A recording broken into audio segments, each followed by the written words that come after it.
Olá, pessoal. Boa noite. Boa noite para quem está chegando aqui no Mais Que Autismo, nosso podcast. Sejam muito bem-vindos. Se você está caindo aqui de paraquedas, se você ainda não me conhece e acabou caindo nesse vídeo porque é um assunto que te interessa, eu sou Kelly Varela, sou criadora de conteúdo aqui do Mais Que Autismo e também do Mágicas de Mãe. Aqui a gente fala sobre assuntos do neurodesenvolvimento e assuntos relacionados à neurodivergência como um todo. Hoje, o nosso tema é aconselhamento genético para o autismo. E aí, muitos pais, assim como eu, quando não sabia o que significa aconselhamento genético, o que isso impacta realmente, o que isso significa na vida da pessoa autista. Então, eu chamei para conversar com a gente sobre esse assunto o Dr. Salmo Raskin, que é geneticista e é uma referência aqui no Brasil, né, Dr. Salmo, sobre o assunto de genética. Não só no autismo, tá, pessoal? Genética como um todo. Mas hoje ele vai falar com a gente aqui sobre autismo. Então, primeira coisa, muito obrigada, Dr. Salmo, por ter vindo, por ter aceitado. Eu que agradeço, Kelly. É um prazer estar aqui, poder transmitir informações. As pessoas precisam de informações corretas, né, de informações verídicas, científicas. Eu sempre procurei ir por esse caminho e esse canal aqui vai ser muito útil para as pessoas terem esse tipo de acesso. E aí, Dr. Salmo, se as pessoas quiserem lhe encontrar, né? Como que as pessoas conseguem lhe achar nas redes sociais? Tem um site, o senhor tem uma clínica, né? Atende aqui em Curitiba. Como que elas fazem? Bom, eu estou presente também praticamente em todas as redes sociais. Você pode me encontrar com o meu nome mesmo, Salmo Raskin, ou o nome da minha clínica, que é Genética com K, né? Então, você encontra tanto no Instagram, quanto no Facebook, LinkedIn. Nós estamos presentes realmente em todas as mídias sociais. Hoje, no meu trabalho, eu praticamente só atendo na minha clínica mesmo, né? E 2 manhãs por mês eu atendo no CAIF, que é o Centro de Atendimento aos Fissurados, no Hospital dos Trabalhadores. Mas fora disso, praticamente passo o tempo todo atendendo na minha clínica. O senhor atende também, tem atendimento online? Porque às vezes a gente está atingindo o Brasil inteiro, né? Então, às vezes a pessoa tem interesse em ter um aconselhamento com o senhor. Como que faz? Tem essa parte? Tem sim, inclusive nós temos até a estrutura para atendimento online, para teleconsulta, porque aproveito assim para dizer já que a minha especialidade, a genética médica, é a que tem menos profissionais em todas as especialidades médicas do Brasil. No ano passado, o Conselho Federal de Medicina fez um censo para justamente saber quantos especialistas tem em cada área no Brasil, e a genética médica ela está em último lugar, Sério? longe do penúltimo, e tem apenas 350 profissionais no país inteiro, sendo que a grande maioria é nas capitais do Sul e do Sudeste, de modo que praticamente todo médico geneticista atende por teleconsulta para poder, né, atender o Brasil de uma maneira mais ampla. Se a gente for pensar em Brasil mesmo, é muito pouco, né? Muito pouco. Se você for ver o número de pediatras em Curitiba, deve ser 10 vezes mais do que isso, né?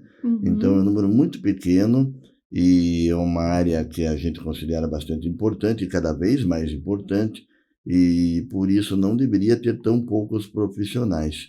É até difícil entender por que um estudante de medicina não se interessa por essa área. É uma área cientificamente interessante, para pesquisa interessante, para você atuar como professor é muito bom. Se você gosta de clínica, como a gente diz na medicina, atender paciente não há área mais desafiante do que essa, né? Então é difícil entender por que os médicos não vão muito para essa área, e tem poucos médicos no Brasil, mas atendemos sim por teleconsulta. Isso é bem... Acho que o fato de terem poucos profissionais também leva as pessoas a não conhecerem muito, né? O que faz um geneticista, o que é genética. Então, há uma confusão, assim, né? Eu vou começar já perguntando para o senhor isso, assim. O que é a genética e para a gente entrar em conceitos até básicos para as pessoas entenderem mesmo. Claro, O que é genético, o que é hereditário. Para a gente que é leigo, é tudo hereditário, né? Ou é tudo genético, mas você nem sabe direito o que você tá falando. Você esqueceu lá das aulas de ciências, né? Tipo... Perfeitamente, perfeitamente. Eu vejo isso no meu dia a dia. As pessoas usam os termos como sinônimo, né? Genética e hereditariedade. Você vê alguém fazendo uma coisa parecida com um familiar e você fala, isso aí é genético. Na verdade, o que você está querendo dizer, isso é hereditário, porque os termos eles têm diferenças e na nossa área a diferença pode ser muito grande. Então, vou explicar melhor, né? Dentro do nosso contexto, claro, né? Genético, evidentemente, tudo aquilo que altera o material genético. No nosso caso, levando a uma série de condições diferentes, né? Porém, uma pessoa pode ter uma alteração na sua genética que não veio da genética nem do pai nem da mãe dela. Aconteceu na formação embrionária ou até antes dessa formação embrionária, na formação daquele espermatozoide ou daquele óvulo que deu origem a essa pessoa. Mas não veio da genética do pai nem da mãe. É genético, mas não é hereditário. O exemplo que as pessoas mais conhecem dessa situação é a síndrome de Down. Né? A síndrome de Down ela é genética em 100% dos casos, mas só 1% dos casos são hereditários, no sentido de que o pai ou a mãe, não que eles tenham uma síndrome de Down, mas que eles têm alguma coisa na genética deles que predispõe a ter filhos com síndrome de Down, só em 1% dos casos. Em 99% dos casos, a síndrome de Down ela é causada por um acidente genético, como eu acabei de explicar. De modo que as pessoas que nos ouvem aqui certamente conhecem muitas pessoas com síndrome de Down, mas me arrisco a dizer que conhecem poucas pessoas que têm um ou mais irmãos com síndrome de Down. Né? Então, geralmente, a pessoa com síndrome de Down, geralmente, ela é única na família, justamente porque, na enorme maioria das vezes, não é hereditário. Já existem outras condições. Eu vou dar o exemplo aqui de uma condição que é a fibrose cística, a atrofia muscular espinhal, que está mais conhecida hoje em dia, né? Essas são condições hereditárias. Como assim hereditárias? Para você ter fibrose cística ou para ter atrofia muscular espinhal, é obrigatório que a alteração genética tenha vindo tanto do teu pai quanto da tua mãe. E aí, então, você tem 2 cópias alteradas daquele gene e desenvolve a condição. O pai tem uma cópia alterada e uma normal. Essa cópia normal impede ele de desenvolver a condição, ele não tem nada, nem sabe que ele tem uma cópia alterada.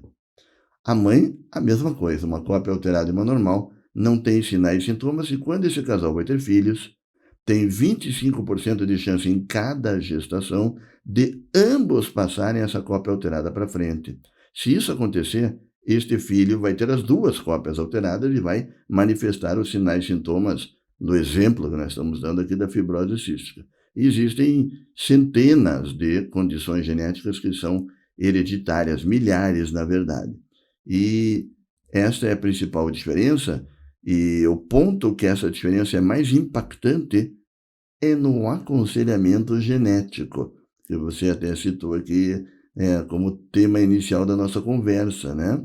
Que aí, no nosso caso, pelo menos, né? Quando a gente se deparou com situações que a medicina já não sei do que a gente está lidando aqui, né? Então, é melhor você procurar um aconselhamento genético. No nosso caso, não foi para o autismo, mas era um aconselhamento genético que a gente foi atrás. E aí, hoje, a gente, falando do autismo, a gente tem cada vez mais visto os pais e os profissionais indicando, né, procurar um aconselhamento genético. Isso. Então, o que é o aconselhamento genético, né? Muito bem. Entrando, então, no aconselhamento genético, né? O aconselhamento genético é uma série de consultas com o médico geneticista para lidar com informações a respeito justamente de condições que ou são quase que totalmente determinadas pela genética, como dei o exemplo agora há pouco da fibrose cística, ou de condições que têm um componente genético. Então, falando de maneira mais simples, condições em que a genética é parte da causa, mas não é toda a causa. E é aí que nós entramos no transtorno de espectro autista, porque nos últimos 10, 15 anos houve uma avalanche de pesquisa científica sobre genética do transtorno do espectro autista, e hoje nós temos uma noção já bem melhor sobre quanto do autismo é genética, o que tem no material genético de quem tem um componente genético no autismo. Isso tudo a gente aprendeu nos últimos 15 anos. E aí, a gente vendo, assim, os percentuais de onde vem o autismo, né? Mas o percentual que é genético é muito, tipo 87% por aí, é uma coisa assim, né? Posso estar enganada. Exatamente isso mesmo, você está bem informadinha.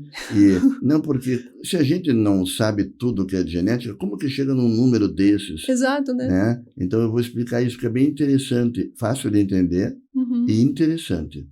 E quando a gente não sabe quanto é de genética, uma maneira da gente estimar, né, o quanto tem de genética é estudar gêmeos. Bem interessante. Estuda gêmeos idênticos, eles são idênticos justamente porque o DNA deles é igualzinho. E também estuda gêmeos que não são idênticos. Os gêmeos não idênticos, o DNA deles é como de 2 irmãos não gêmeos. Então, se você tem uma condição que é totalmente determinada pela genética, agora eu vou continuar usando o exemplo da fibrose cística ou da atrofia muscular espinhal que eu falei. Se um gêmeo idêntico tem fibrose cística ou atrofia muscular espinhal, o outro gêmeo idêntico vai concordar nisto em 100%. Se um tem, o outro vai ter. Por quê? Porque essas duas condições, que eu estou dando só como exemplo, elas são praticamente totalmente determinadas pela genética.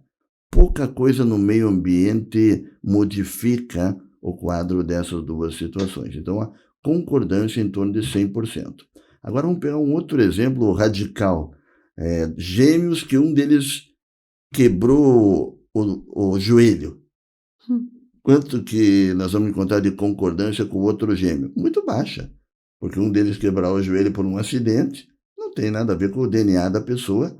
Não é porque o DNA do outro é igual, que o outro também vai quebrar o joelho num acidente, né? Então, aí a concordância é próxima de 0.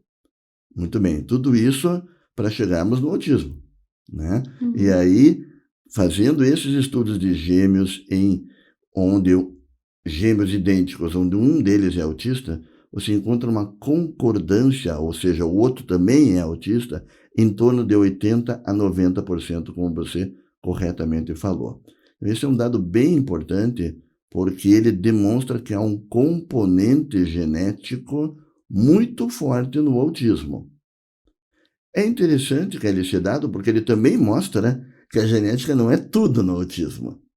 Porque daí a gente tem Isso, faltou ali um... Isso mesmo. Esse que faltou um pouquinho ali também dá ensinamentos.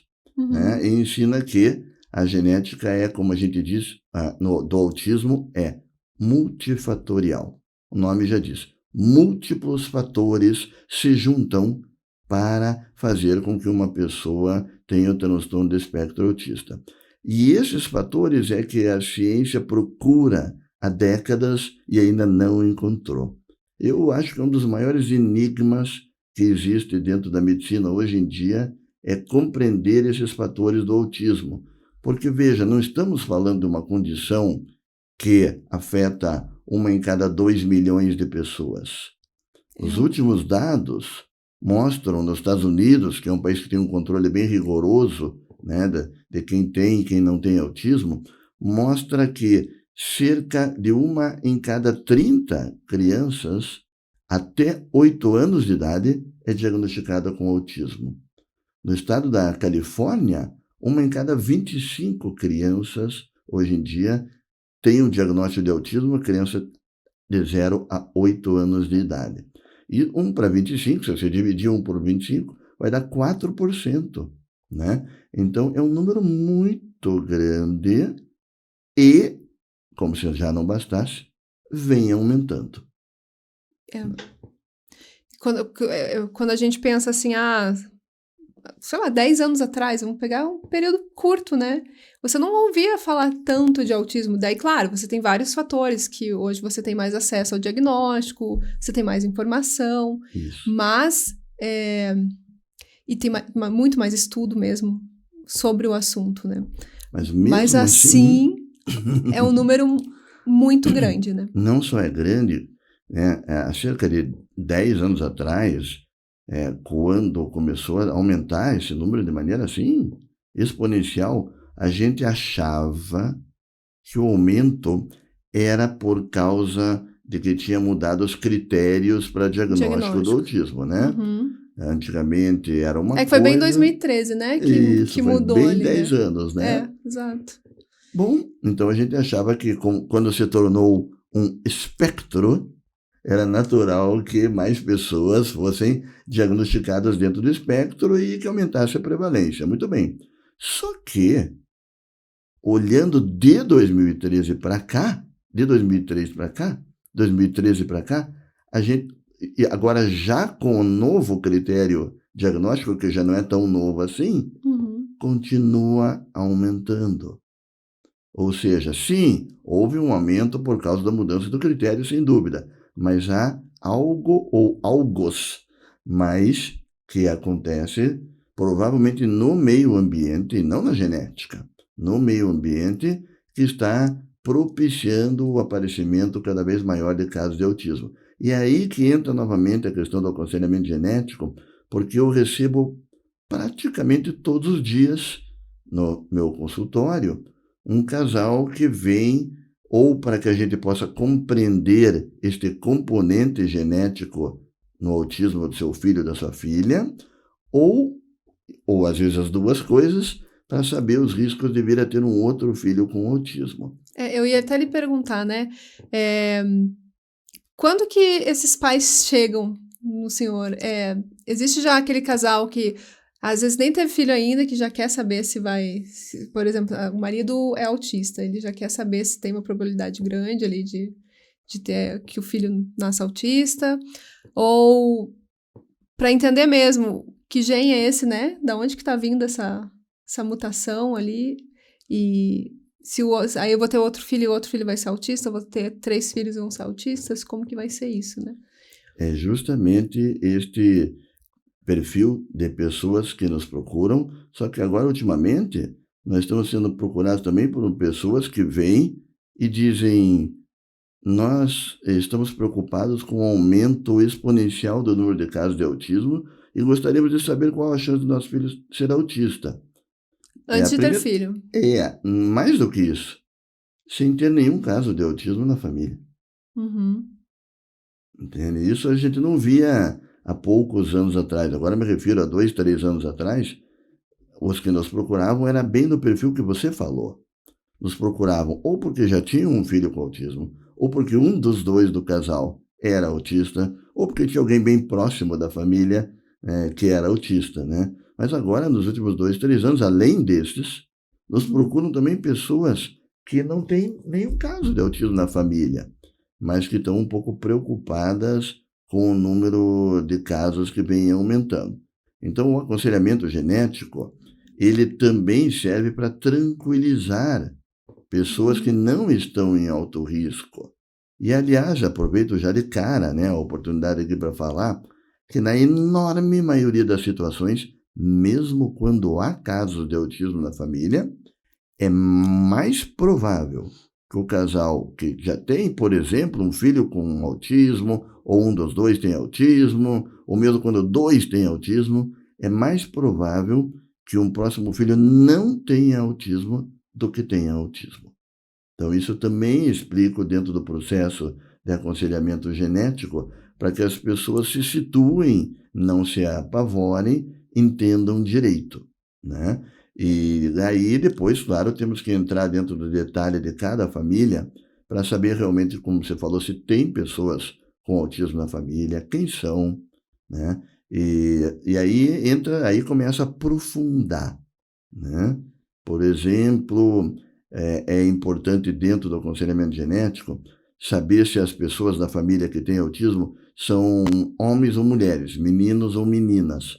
Isso já muda o aconselhamento genético. Vem mais da mãe, vem mais do pai? Então, a gente... Começando a falar da mãe e do pai, né? Depois a gente para os irmãos ali. Isso. Para os filhos. A genética Bom, não foi a genética, e sim a epidemiologia, que mostrou há muitos anos atrás, né, que é muito mais frequente o autismo nos homens do que nas mulheres. Cerca de 4 vezes mais frequente nos homens do que nas mulheres.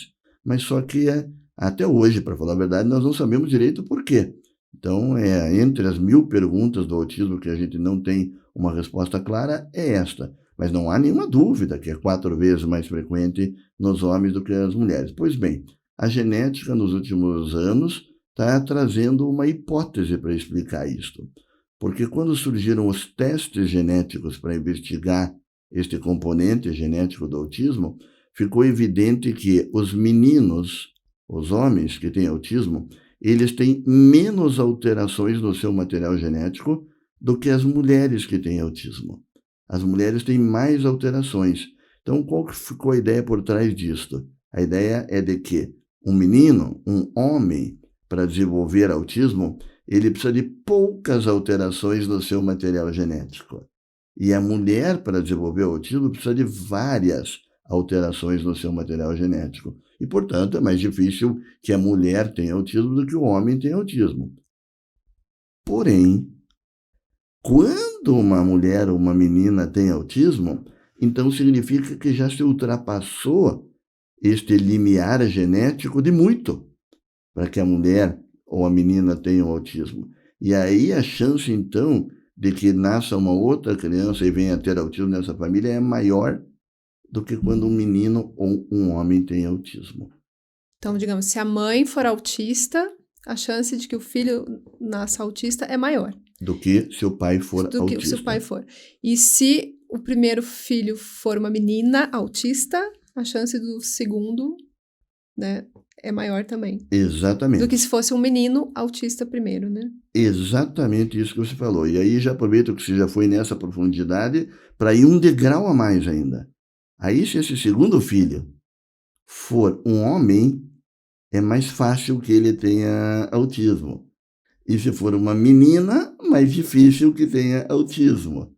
Então, veja como começa a ficar intrincada essas questões. E como que a gente sabe disso? Como que chega, né? Que chega, isso mesmo. Isso é muito importante ter a oportunidade de explicar, inclusive porque você sabe que eu desenvolvi um aplicativo, né? Um chatbot. Não? Então, aproveita e fala aí. Vou aproveitar e falar, porque é bem recente. Bem recente. Então, aconteceu da seguinte maneira, é até interessante que todos saibam como aconteceu. Eu fui convidado para dar uma aula sobre aconselhamento genético em autismo, aqui em Curitiba, na Universidade Livre dos Esportes, que tem um atendimento para crianças autistas lá. Daí eu falei, bom, eles querem que eu fale sobre aconselhamento genético, então eu vou fazer uma revisão da literatura médica, vou pegar os artigos todos que falam de aconselhamento genético, vou compilar tudo, arrumar, fazer um resumo, e dali vou preparar minha aulinha, né? Ao procurar os artigos, eu me surpreendi que não existia nenhum artigo na literatura mundial que falasse do aconselhamento genético como um todo, como nós estamos conversando aqui. Mas como assim, não tinha nada sobre isso? Tinha 6 ou 7 artigos científicos, cada um falando sobre um desses aspectos. Então, um estudo grande, com milhares de pessoas sem autismo e com autismo, estudando e comparando para ver se era mais frequente quando o pai tinha autismo ou quando a mãe tinha autismo. Estava lá o estudo muito bem feito, mas ele só falava sobre isso.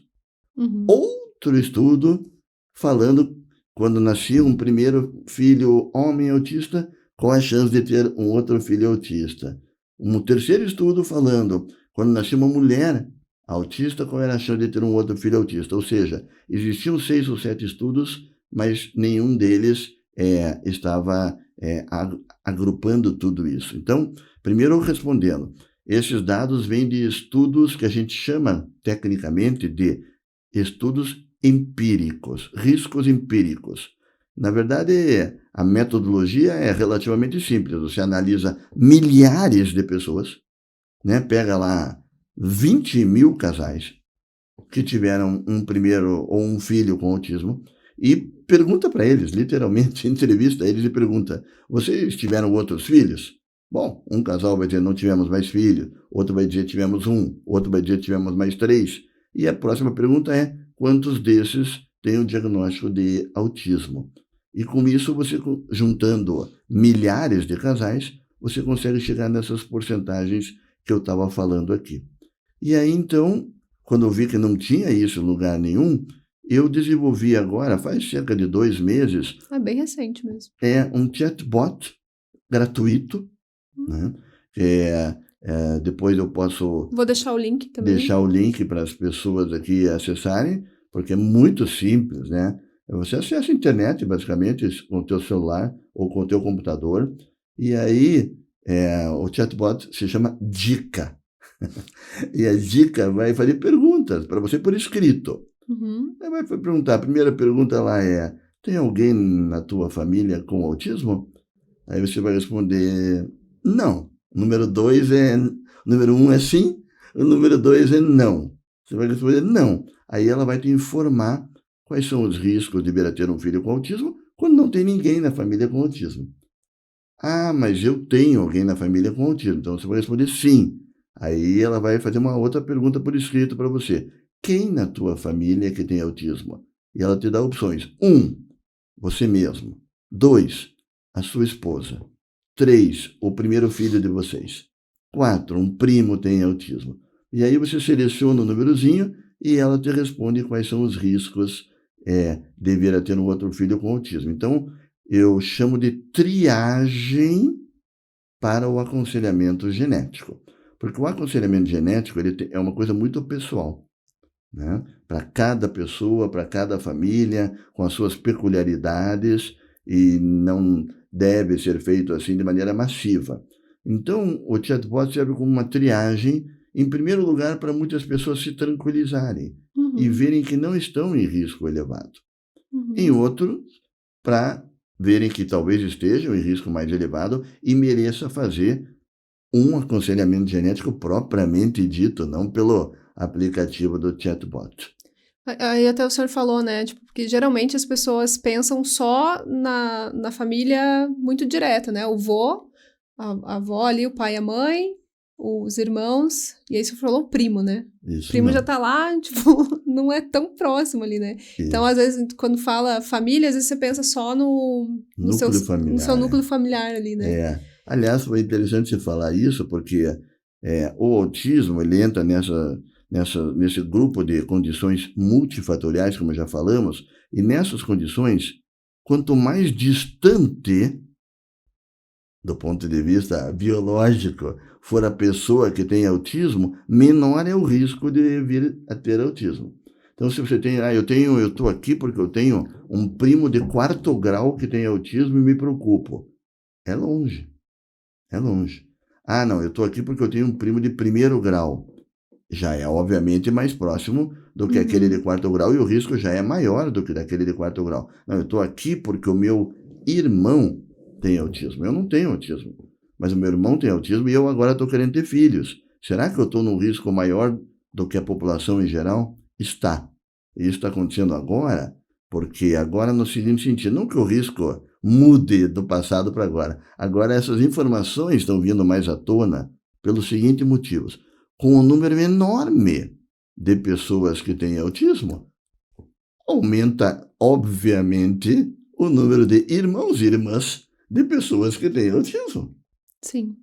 Então, no passado não era tão comum que uma pessoa tivesse um irmão diagnosticado com autismo, mas agora se torna muito comum que você tenha um irmão, uma irmã dentro do espectro autista.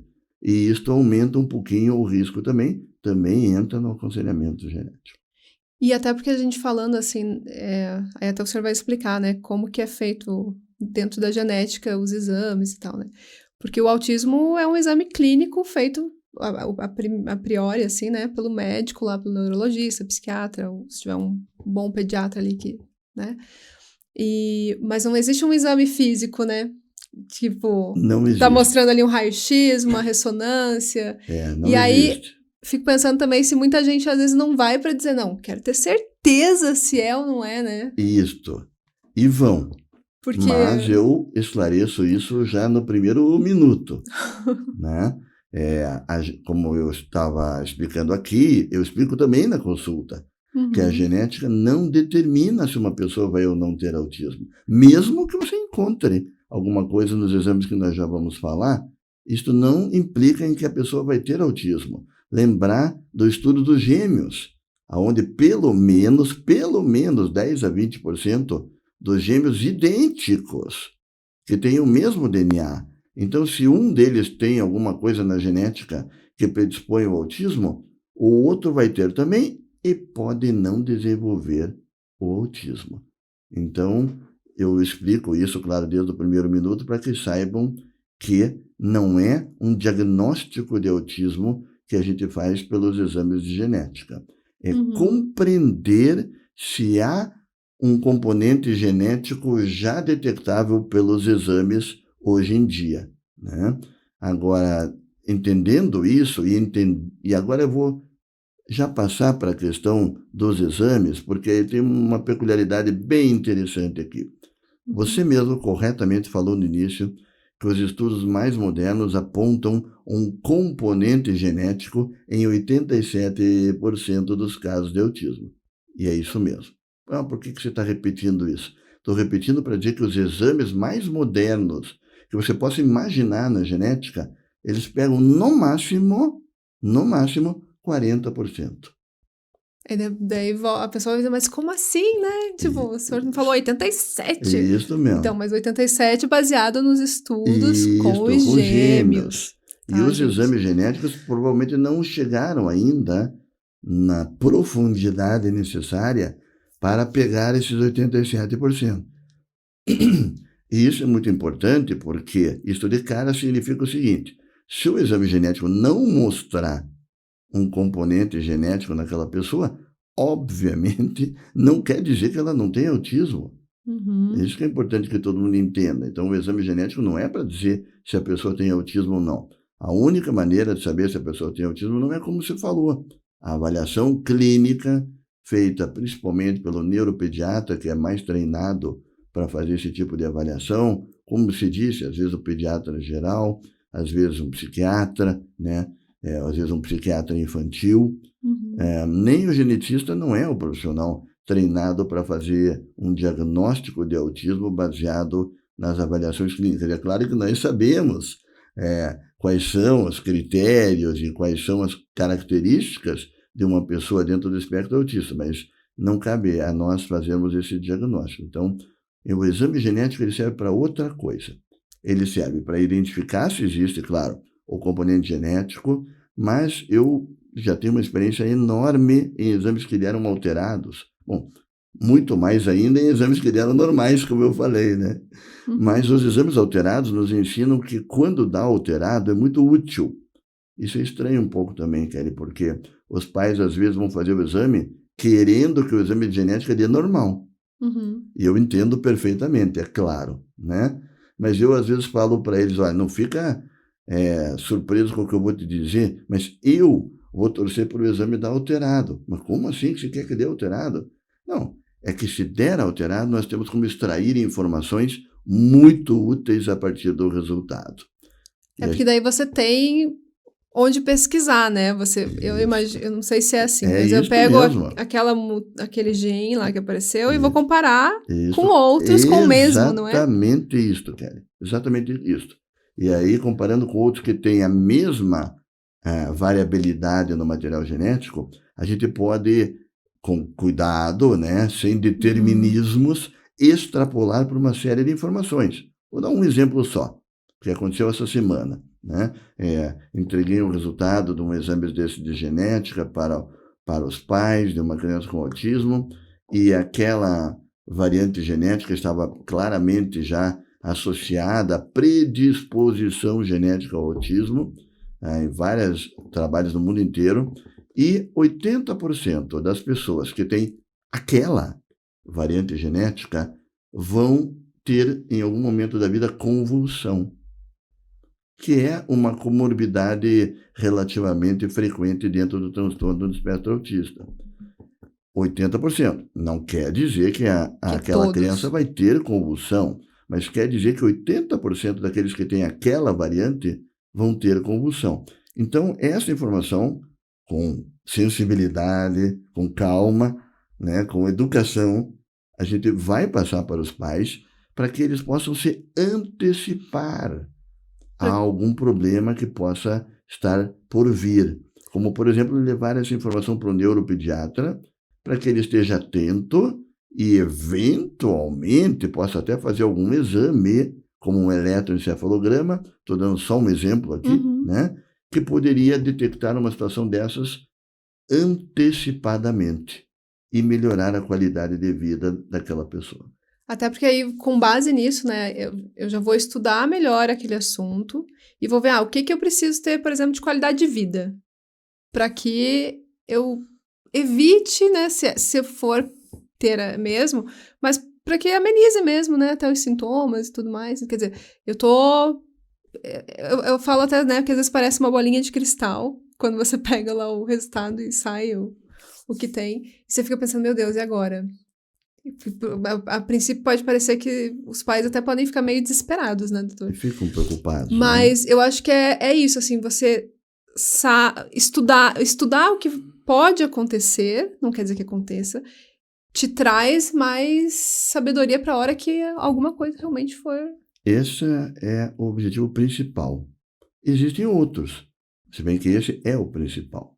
Sim. Também saber, né, se existe uma variante genética que está levando à predisposição ao autismo, te permite testar, se os pais quiserem, é claro, a mesma variante nos pais. E aí você começa a concluir sobre aquela questão que nós já falamos aqui hoje, a diferença do genético e do hereditário. Só que agora não só de forma teórica, como eu falei anteriormente, mas de forma concreta. Então, quantas vezes eu já tive a oportunidade de, ao testar os pais, quando eles solicitam isso, mostrar que nenhum deles contém aquela variante genética que claramente predispôs o filho a ter o espectro autista. E que isso aconteceu como um acidente genético na formação do filho, como já expliquei aqui anteriormente. Bom, mas e o que isto adianta? Isto adianta porque se esse casal quiser ter outro filho, a chance deles virem a ter um filho autista diminui. Então, dentro do aconselhamento genético, também entra a avaliação através dos exames. Ao contrário, por exemplo, se nós estamos atendendo um menino que ele tem sinais de autismo e na investigação genética descobrimos que ele tem a conhecida síndrome do X frágil. A gente até ia entrar também nisso, né? De síndrome e não qual a diferença. Vamos falar um pouquinho sobre isso, porque as pessoas precisam entender a diferença, né? Então, a gente chama dessa palavra meio pesada, eu acho que eu diria, né? Síndrome, né? As pessoas nem sabem o que é uma síndrome, não né? Não sabem. Então, a síndrome, a tradução dessa palavra síndrome quer dizer conjunto de sinais e sintomas. Existem 7.000 síndromes. 7.000 conjuntos de sinais e sintomas. O mais conhecido, como sempre, é a síndrome de Down, né? Aquelas pessoas que têm aquele conjunto de sinais e sintomas, né? E uma situação não sindrômica, falando aqui do autismo, é quando aquela pessoa tem o autismo sem nenhum outro sinal e sintoma. Então, quando eu digo sinal e sintoma, eu estou me referindo a alguma malformação, alguma diferença na aparência facial ou do corpo, né? Então, tem pessoas, crianças que têm autismo, que se você olhar para a criança e os pais não te falarem nada, você nem sabe que ela tem autismo, né? Ela é uma criança que tem a aparência normal. Essas são as não sindrômicas. E tem outras crianças que têm um conjunto de sinais que, mesmo que os pais não te falem que tem autismo, você vê que ela tem uma síndrome. E existem algumas síndromes, na verdade várias, aonde boa parte das pessoas, junto com a síndrome, tem como um dos sinais parecidos com o autismo. Veja que eu tomei o cuidado aí de não falar, eles têm autismo. Quando você tem uma síndrome identificada, o autismo, os sinais de autismo são apenas uma parte do quadro. Então, a gente não diz que aquela criança tem autismo. Ela tem sinais semelhantes ao autismo. Eu estava falando agora, voltando para a síndrome do X frágil. Cerca de 70% dos meninos que têm a síndrome do X frágil têm também sinais de autismo. Mas eles têm uma série de outras características, como eu estava dizendo. Mas eles têm também sinais de autismo. E isso é muito importante, porque se você identifica uma dessas situações, e se ela for hereditária, né, no caso específico da síndrome do X frágil, vem do lado materno sempre. Não é todas as síndromes que vêm do lado materno, mas muitas vêm dos dois lados, muitas vêm tanto do pai quanto da mãe, ou de um dos dois, mas no caso da síndrome do X frágil e outras síndromes, vem do lado materno. E daí, este casal está num risco bem mais elevado de vir a ter um outro filho com a síndrome do X frágil do que simplesmente ter um outro filho com autismo. Então, tudo isso entra no aconselhamento genético e mais, porque a gente não fica, obviamente, só nesse tipo de informação. Depois nós vamos orientar os casais quais são as alternativas reprodutivas para eles, se eles desejarem, de alguma forma, lidar com este risco genético. Existem várias, e o médico geneticista nunca escolhe e nem opina para o casal qual delas ele deva escolher.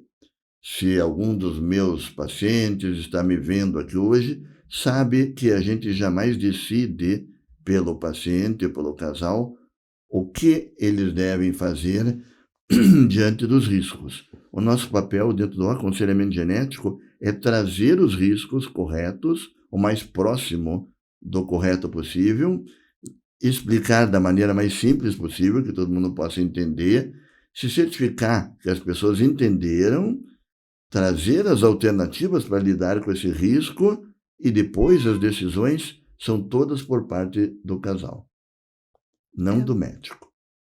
O médico não deve tomar decisões nenhuma. Eu acho que é bem... Então, nesse ponto, o aconselhamento genético ele é muito importante, né? Porque aí a pessoa está tendo várias opções e ela tem a opção de decidir o que é melhor para a família dela, para ela, para a família dela, né? Para o futuro dela. É um princípio do aconselhamento genético. Os médicos genetistas são treinados para não serem diretivos. O que eu vou falar agora aqui não é uma crítica, é apenas uma constatação. Outros médicos que não são geneticistas não têm esse treinamento. E é muito comum que outros médicos de outras especialidades acabem opinando e decidindo pelo casal. Simplesmente porque eles não têm esse treinamento que o geneticista tem de não ser diretivo. Nós, geneticistas, não achamos que é correto a gente dizer para um casal tenha outro filho, não tenha outro filho. Isso não faz parte do aconselhamento genético. Acho que é bem importante falar disso, porque algumas pessoas pensam que o aconselhamento genético é isto. Quantas vezes eu já atendi um casal que fala, olha, nós viemos aqui, mas eu vou contar a verdade. A gente não queria vir aqui porque estamos com medo que você diga que a gente não pode mais ter filhos. Eu tenho 30 anos de profissão. 30, estou completando agora, de profissão. Nunca eu disse para nenhum casal que eles devem ter mais filhos ou que eles não podem ter mais filhos. Porque eu sou treinado, como todos os médicos geneticistas, a não dar minha opinião pessoal. Porque a minha opinião pessoal não vale para eles. A vida deles é completamente diferente da minha, os aspectos culturais deles são diferentes dos meus, às vezes até a religião é diferente, as questões éticas deles são outras que não as minhas, a condição econômica é outra. Cada casal é único e só eles podem decidir o caminho que eles vão seguir. Eu acho que isso é bem importante para as pessoas até não perderem, às vezes, esse medo que o senhor falou, né? Que eles têm medo de chegar lá. De ir com essa tranquilidade, assim, você vai ter opções para tomar a sua melhor decisão. Porque isso realmente, eu acho que o o médico tem que tomar muito cuidado mesmo para você, porque a gente leva muito em consideração a opinião do médico. A gente como paciente, né? Você vai lá e você leva muito em consideração. É verdade. Então, se você é influenciado, você, não, mas o médico falou que é isso. É verdade. E aí vai lá e acontece diferente, né? Mas o médico falou que era isso. Tipo. Em outras áreas da medicina é diferente, né? Me permito até fazer uma brincadeira aqui só para mostrar. O médico não... O seu paciente está fazendo uma parada cardíaca. O médico não vai perguntar para os pais o que vocês acham, eu devo fazer uns procedimentos de ressuscitação cardiopulmonar aqui no seu filho ou não. Depende do que vocês falarem, eu vou fazer ou não. Não é isso. Então, o médico não vai ignorar completamente os pais e vai fazer tudo o que ele pode para manter aquela vida sem perguntar para ninguém. É o dever dele, né? Na genética não tem situações assim. Então, todas as situações têm que ser explicadas, o casal tem que entender essas informações e eles vão tomar decisões. Quantas vezes, incontáveis já aconteceu de eu passar todas as informações do processo de aconselhamento genético, o casal agradecer e falar, tá ótimo, entendemos perfeitamente tudo o que você explicou, mas não vamos fazer nada disso que você sugeriu nas inúmeras opções que você nos deu. Para mim está ótimo. Eles tiveram o aconselhamento que eles buscaram. Eles estão informados. Exatamente. Informados. Porque eu já vi tantas vezes na minha vida casais que não tiveram a oportunidade de fazer o aconselhamento genético. Aqui na região metropolitana de Curitiba, nós temos um casal que tem 4 filhos homens com a distrofia muscular de Duchenne. Uma doença genética, hereditária, claro, grave, né? E que eles não tiveram acesso ao aconselhamento genético. E falando de maneira mais simples, o casal só descobriu que o filho mais velho tinha essa condição hereditária quando já tinha tido 4 filhos homens. Então é isso que não pode acontecer, né? Isto, num país que quer ser desenvolvido, não pode acontecer. As pessoas têm que ter acesso ao aconselhamento genético, deveriam ter um acesso muito mais facilitado no próprio SUS, essa que é a grande verdade, né? E ter as informações. Mas tá bom, eu entendi que o risco de ter um outro filho com essa condição é de 25% em cada gestação. O doutor quis dizer que tem 75% de chance de não se repetir em cada gestação? Isto mesmo, 75% de chance de não se repetir. Muito bem, então nós vamos tentar de novo. Está tudo no seu devido lugar. O casal está plenamente informado dos riscos e toma a decisão deles de correr o risco novamente. Está tudo no seu devido lugar. Não há nenhuma incongruência nessa decisão do casal. O problema não é esse, o problema é o casal decidir que vai ter mais filhos sem sequer saber que existe um risco, às vezes, claro, embutido nessa decisão. Exatamente. Porque a gente está falando de um país que, infelizmente, a saúde ainda... O acesso à saúde é muito difícil, né, doutor Saulo? Então, às vezes, o casal nem sabe que aquilo vem da parte genética, ele às vezes nem tem acesso mesmo a médicos que lhe expliquem as coisas. Perfeitamente. Então... Perfeitamente. O acesso à saúde no Brasil é muito restrito, né? E ainda eu vou fazer uma pequena crítica que sempre os meus colegas médicos geneticistas fazem aos próprios colegas, né? Que a gente sente isso no nosso dia a dia. Se você perguntar para qualquer médico geneticista, todos falarão a mesma coisa. Uma certa demora para encaminhamento do paciente para o médico geneticista. Agora é uma crítica aos meus colegas não geneticistas, médicos não geneticistas. Há uma certa noção de que você deve encaminhar para o médico geneticista quando uma série de outras condições já foram afastadas. Só que isso pode demorar anos.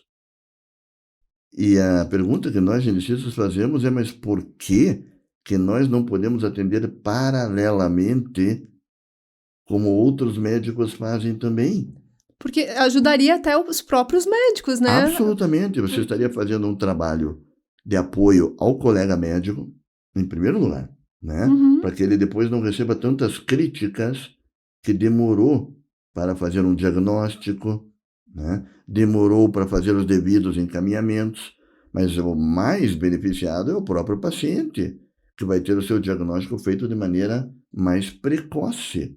E quanto mais precoce, sempre será melhor o resultado final. Aliás, um dos melhores exemplos disso é o autismo. É o autismo, né? Voltando ao autismo, que todos que estão assistindo aqui certamente sabem que existe uma janela, né? Um período de tempo na infância em que o resultado das terapias é mais efetivo. Para isso, tem que fazer o diagnóstico precoce. Então, usar de todas as suas armas para fazer um diagnóstico precoce, eu acho que é uma certa obrigação do médico do século XXI. Exatamente. Porque a gente até estava conversando, não tem nada a ver com autismo ali, mas falando, né, do caso de síndromes que os médicos não sabem para que caminho tomar, porque por onde vão. Se pelo menos você tem uma luz ali da genética, você diz, então agora eu posso tentar ver se é nesse lado, ou se é naquele, né? Então... A genética acredita que ela é útil. E é útil mesmo. Né? Ela acredita que ela é útil ao dar um caminho Exato. Para as famílias, né? As famílias ficam completamente perdidas e ficam com a melhor das intenções, atirando para tudo que é lado, gastando tempo, energia e dinheiro, e às vezes nem estão fazendo o melhor para os seus filhos. Claro que a intenção é sempre de fazer o melhor, mas não necessariamente estão fazendo o melhor e podem estar perdendo o tempo que outras condutas baseadas em evidência científica poderiam estar sendo ofertadas se houvesse um diagnóstico. Então é muito comum que os pais venham na primeira consulta e falem, e eu explico que é um processo, né? O aconselhamento genético, né, dificilmente ele vai começar a iniciar na primeira consulta, né? Começar e terminar na primeira consulta. É um processo, mas os pais falam, mas o senhor poderia já no fim da consulta dar um direcionamento para nós? Eu muitas vezes explico, não, eu não tenho como dar um direcionamento, sabe por quê? Porque nós não temos um diagnóstico. É justamente no minuto que nós tivermos um diagnóstico da causa do que está acontecendo que eu poderei dar o direcionamento. E aí, acho que vamos aproveitar essa deixa que o senhor falou ali. E aí, quais os exames que vão ajudar a entender esse diagnóstico ou essa condição, né?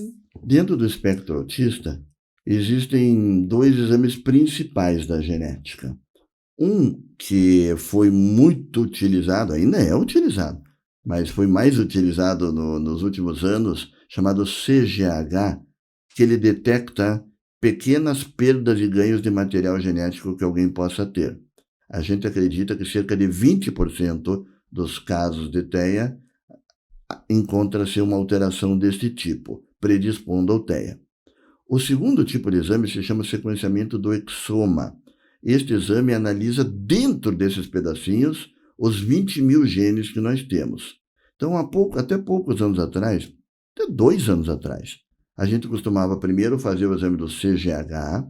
Se ele detectava já uma alteração, então não precisava fazer o exoma, mas se ele não detectava, a gente fazia o segundo exame, que era o exoma. Hoje em dia, a tecnologia do exoma melhorou. Ele consegue detectar muitas coisas que só o CGH detectava. De modo que hoje em dia o primeiro exame que a gente pede é o sequenciamento do exoma e às vezes é o primeiro e o último e o único, né? Claro que existem dificuldades, principalmente no SUS, para acesso desse tipo de exame. Acho que até no plano de saúde, viu? E o plano de saúde não é tão fácil assim também, porque a gente vê a briga dos pais todos os dias. O plano, quando libera, em geral, ele libera tendo feito o exame mais simples, chamado cariótipo, que é o estudo dos cromossomos, que dificilmente vai encontrar alguma coisa no caso do transtorno do espectro autista. Mas os planos praticamente obrigam que seja solicitado esse exame. Só se ele der normal, se permite fazer o CGH em certas condições.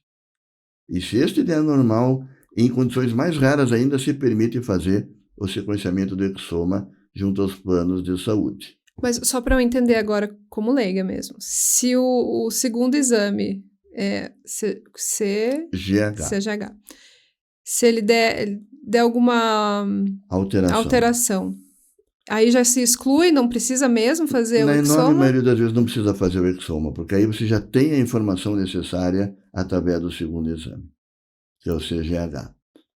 Mas o problema, entre aspas, é quando o CGH dá normal. Lembrando que em 80% das vezes ele vai dar normal.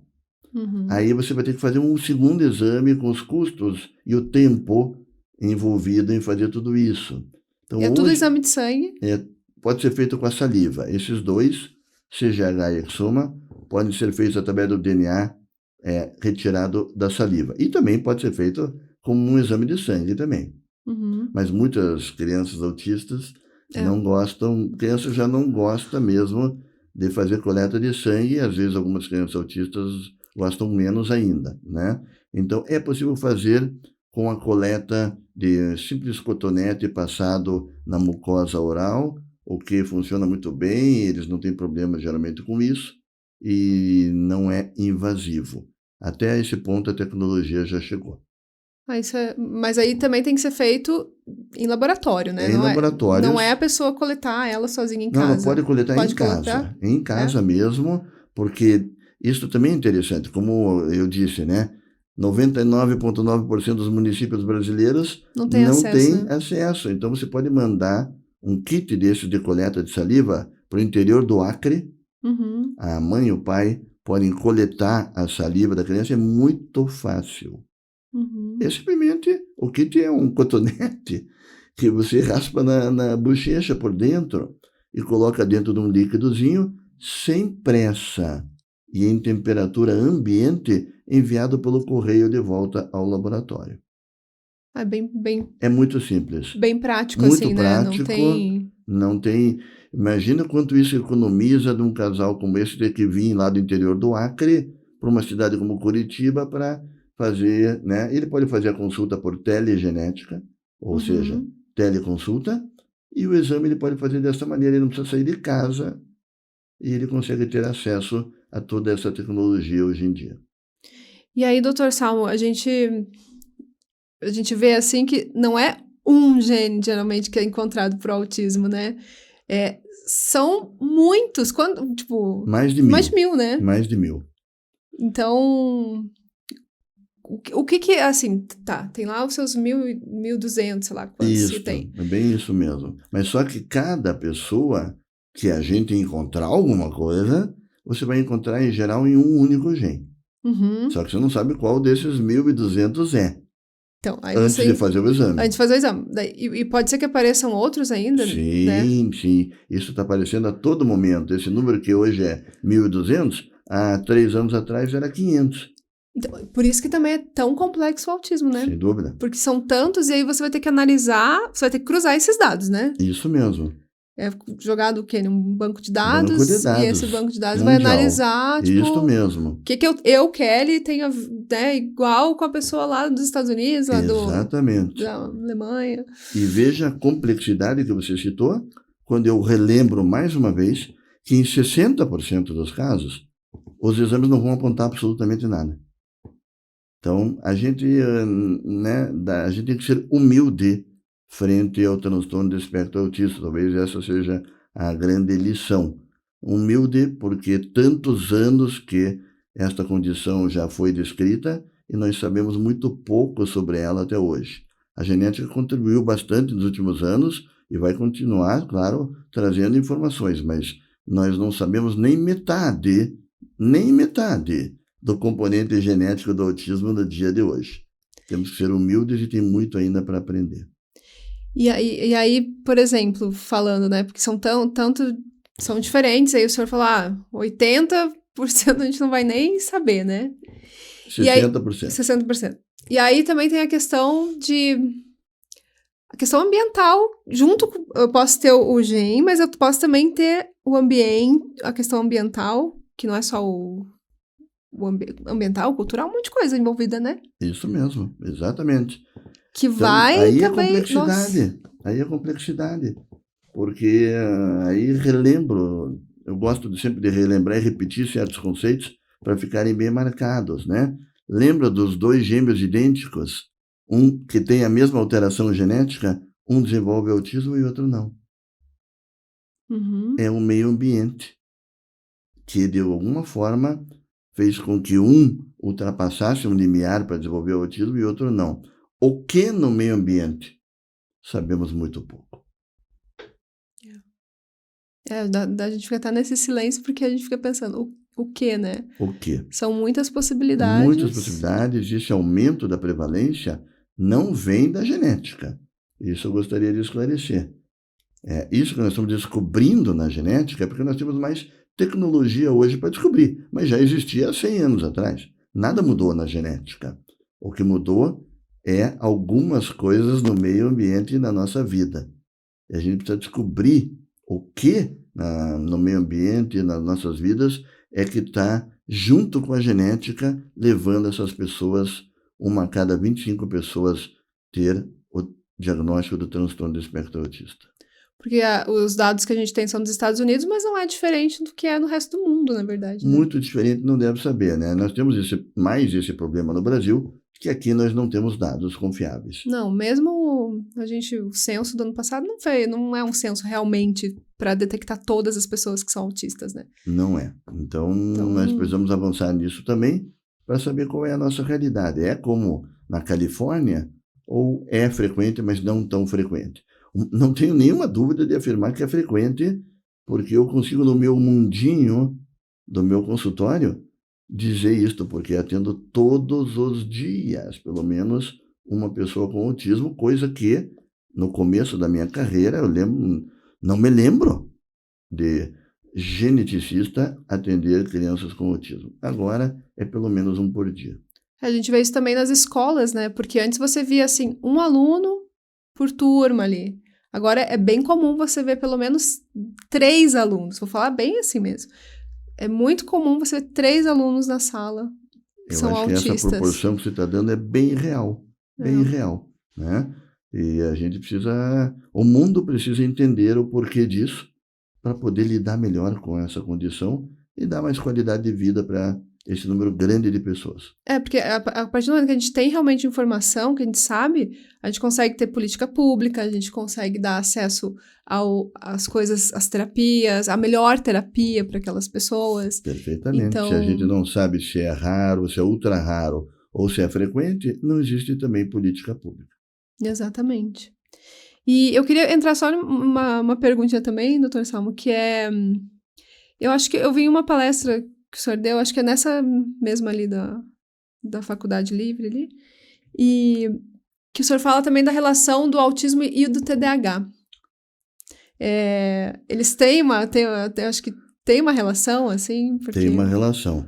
Lembra que eu falei que em torno de 6 ou 7 artigos científicos que eu compilei para fazer o chatbot Dica? Um dos artigos era específico sobre o estudo do TDAH e autismo.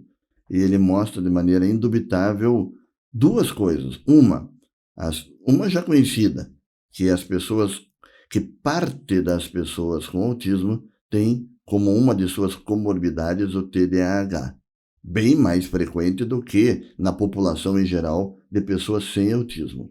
E outra que, quando você tem casos de autismo na família, isto aumenta as chances de vir a ter uma pessoa... quando você tem casos de TDAH numa família, isso aumenta as chances de vir a ter uma pessoa com autismo na família.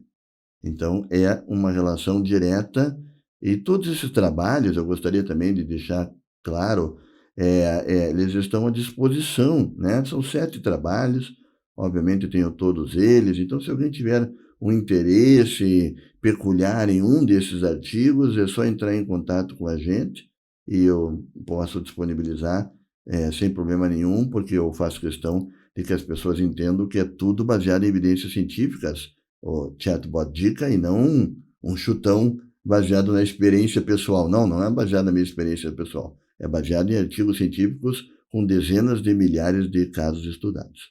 Exato.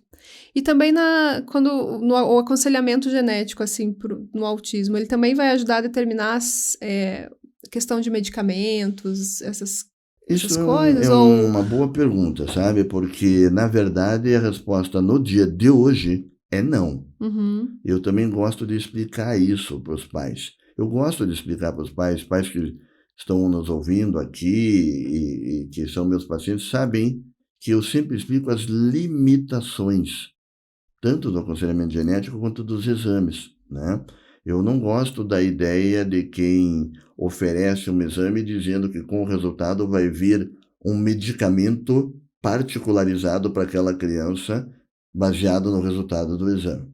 Não chegamos nesse ponto e, não querendo ser um pouco pessimista, mas realista, ainda estamos um pouquinho longe de chegar neste ponto.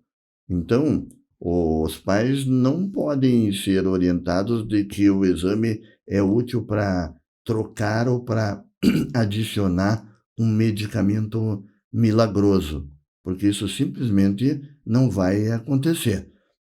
Agora, existem já medicamentos conhecidos pela medicina, por exemplo, voltando ao caso da epilepsia. Todos sabem que existem inúmeros medicamentos para epilepsia. Pode acontecer de determinada alteração genética responder melhor a um tipo de medicamento já conhecido do que o outro. Neste sentido, o teste às vezes pode ajudar, mas não que vai vir um medicamento particularizado, novo, que não é usado em nenhuma situação da medicina, mas será usado por causa dessa alteração genética. Isso é para o futuro. Então, para o futuro, a gente espera chegar neste ponto através das pesquisas genéticas. Mas ninguém pode ser iludido, é a palavra certa, a fazer um exame genético achando que esse tipo de resposta vai estar lá no laudo. Isso é bem importante para as pessoas não... Porque também quando você tem um filho autista, muitas vezes bate um desespero, assim, né? E você vai... Aonde te chamarem. E às vezes tem pessoas que tomar muito cuidado com o profissional que você procura, né? Que te prometem umas coisas assim que você sabe, a gente que estuda sabe que não vai acontecer. É verdade, tem que tomar cuidado porque é um campo onde ninguém sabe nada, né? Esse é um campo propício para algumas pessoas se aproveitarem dessa situação, né? Eu costumo dizer, sempre faço a comparação com a própria síndrome de Down. A síndrome de Down, desde 1959, a medicina sabe exatamente a causa da síndrome de Down. É a presença de 3 cromossomos 21 em 100% dos casos. Tá, e daí? Daí que na síndrome de Down não tem essa parafernália de soluções mágicas e de tratamentos, né? Porque a gente sabe exatamente a causa. Aqui, no autismo, o fato de não sabermos quase nada, né, sobre a causa atrapalha e dá chance para que cada um tire a causa do seu bolso, né? E isso é muito ruim para as famílias que têm pessoas com autismo e querem o melhor para os seus filhos, mas vão ter que tomar muito cuidado com essas situações. Exatamente. Tem mais alguma coisa assim que você acha que é importante a gente lembrar ou falar aqui para as pessoas que estão buscando um aconselhamento genético, né? Eu acho em autismo? Só finalizar, né, dizendo que o aconselhamento genético é para quem quiser fazer. Ninguém é obrigado a fazer aconselhamento genético dentro desse conceito de não ser diretivo, mas as pessoas deveriam ter o direito, né, de fazer o aconselhamento genético para quem quiser. Há 30 anos atrás, 40 anos atrás, né, as pessoas tinham 5 filhos, 6 filhos, 10 filhos. Hoje em dia, se você perguntar para alguém, a pessoa falar, meu desejo é ter 5 filhos, você vai ficar olhando para aquela pessoa assim de uma maneira diferente, né? Porque é muito difícil que alguém queira hoje ter 5 filhos. Então, hoje as pessoas querem ter 0 filhos, 1 ou 2. filho, 2 filhos, né? Então, há necessidade de um planejamento melhor de cada gestação. No passado, não havia, porque a pessoa ficava grávida 15 vezes, tinha 4 abortos, 3 filhos morriam, né? E mais 7 ou 8 filhos nasciam. Hoje não é mais assim, né? Então, as gestações precisam ser um pouco melhor planejadas. E o aconselhamento genético é uma ferramenta muito útil nesse processo de planejamento das gestações, principalmente em famílias que já têm alguém com alguma condição genética. Exatamente. Quero agradecer muito pelo senhor ter aceitado vir aqui. Acho que foi bem esclarecedor, assim, e traz uma luz mesmo para as pessoas, porque você fica perdido, né, sem saber. Falaram para mim que é genético e agora que desespero, né? Então, saber escutar que a genética não é só a genética que vai determinar, que você tem escolhas, é bem importante, assim. Eu fico satisfeito também de ter participado, porque a gente tem aqui calma e tempo para expor todas essas questões. Normalmente a gente não tem essa abertura para falar com tanta calma, e o assunto é complexo. É complexo. E, assim, a gente está fazendo aqui, mas dá para estender mais ainda em outras coisas. Assim. Um assunto complexo é difícil falar em 5 minutos. Aqui a gente teve tempo de conversar e eu saio com a sensação de que as pessoas vão poder aproveitar bastante as informações que aqui foram transmitidas. Isso mesmo, Dr. Salmo. Então, quem quiser consultar com o Dr. Salmo, genética, a gente vai deixar aqui, sempre vai estar passando aqui o link da clínica do Dr. Salmo, o link das redes sociais dele também, tá na descrição do vídeo. Lembrando que tem a possibilidade, de novo, a gente vai ressaltar aqui, de consulta online, né? Não é só para quem é de Curitiba. E se você, né, tava com dúvida aí, você ainda ficou com alguma dúvida na sua cabeça, manda pergunta, eu encaminho pro Dr. Salmo. A gente responde aqui para todo mundo a questão, tá bom? Obrigada, doutor. Obrigado, Kelly. Obrigado a todos. Obrigada, pessoal. Toda quinta-feira tem um episódio novo aqui no nosso podcast, então dá o seu like, compartilha esse vídeo com outras pessoas, se inscreve no canal. É uma forma de você levar informação de qualidade para mais pessoas que precisam, né, conhecer mais aí sobre autismo e assuntos do neurodesenvolvimento. Muito obrigada, pessoal, e até semana que vem.